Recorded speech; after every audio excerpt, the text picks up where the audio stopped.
We shall not be moved.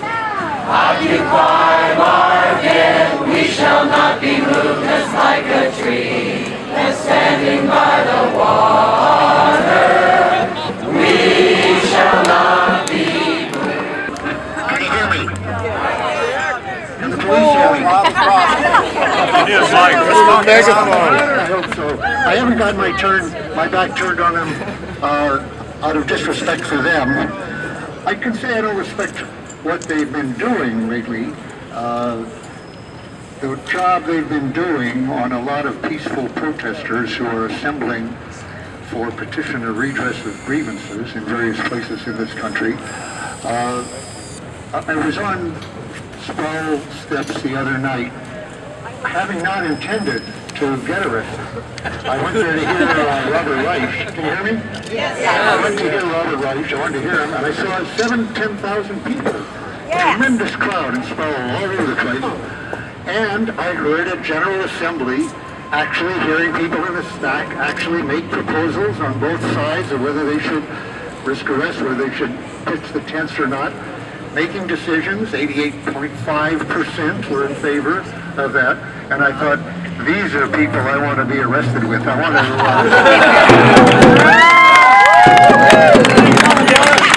hadn't intended to be arrested, as I didn't yet tonight, because if I had, I'd be wearing a tie and coat, as I always do when I get arrested. I want to show people, if they see any pictures of it, that possessing a tie and a shirt and a coat does not excuse you from the responsibilities of civil disobedience. And they were indeed wonderful people that I was with in that tent, who invited me into their tent. They were very young. And you don't have to be very young not to know who I was. Nobody there did know who I was. Back in the 70s, I was at 40, twice the age of most of the people I was demonstrating with. So anyway, in this tent, twice in the middle of the night, they said the police are coming at us. Fine. Been through that a lot. And they were offering, one guy offered a tear gas mask that he brought with him. And others were giving me bandanas and whatnot. I said, what? What are you talking about? The idea sounded bizarre to me.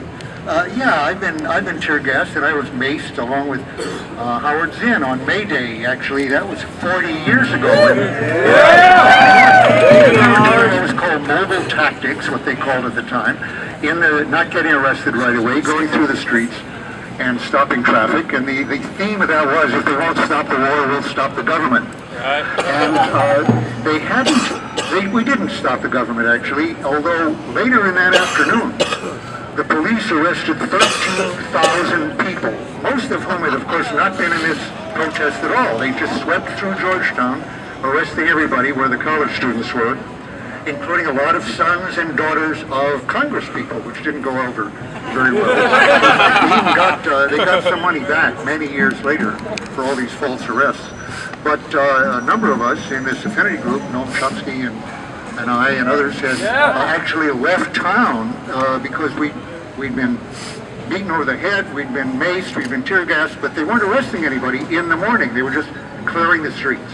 Okay, they were clearing the streets. That's what their job was. And then Howard got arrested that afternoon when they were arresting people in Georgetown. He stayed and he asked a policeman, why are you arresting this person who's just standing on the sidewalk? So he was arrested. And I said, okay, we're sitting here. We are nonviolent. We are protesting. If they want to arrest, they can arrest.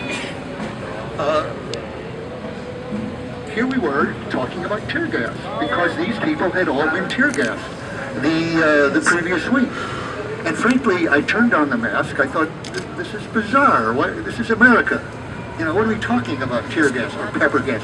I hadn't seen the videos yet of my senior, Dorley Rainey, if you've seen her picture, who got pepper gassed in Seattle. And the people in Davis who were being sprayed like this. And now, that's not a respectable way for police to behave. You can't respect that behavior. I don't know what was in the heads of the police who were obeying orders who were doing that, but they should have recognized this was an illegal order. Definitely. And as a matter of fact, if I'd seen that kind of thing, it didn't happen. Because of the videos we've seen, they didn't clear it off that night. They waited till another day or two, or 3:30 in the morning, and we didn't get cleared off. But here were these young people being very, very calm and getting ready for it. One of them offered me a bandana to put on my face with water in it. But as I say, 40 years had gone by since I experienced that. And before that, I was in Vietnam, where they were using tear gas and tear gas and stuff like that in tunnels to root out the Viet Cong. And it was illegal then, too. They should have been told, and I'm sure they really know, excessive, unnecessary force is a crime. It's criminal assault.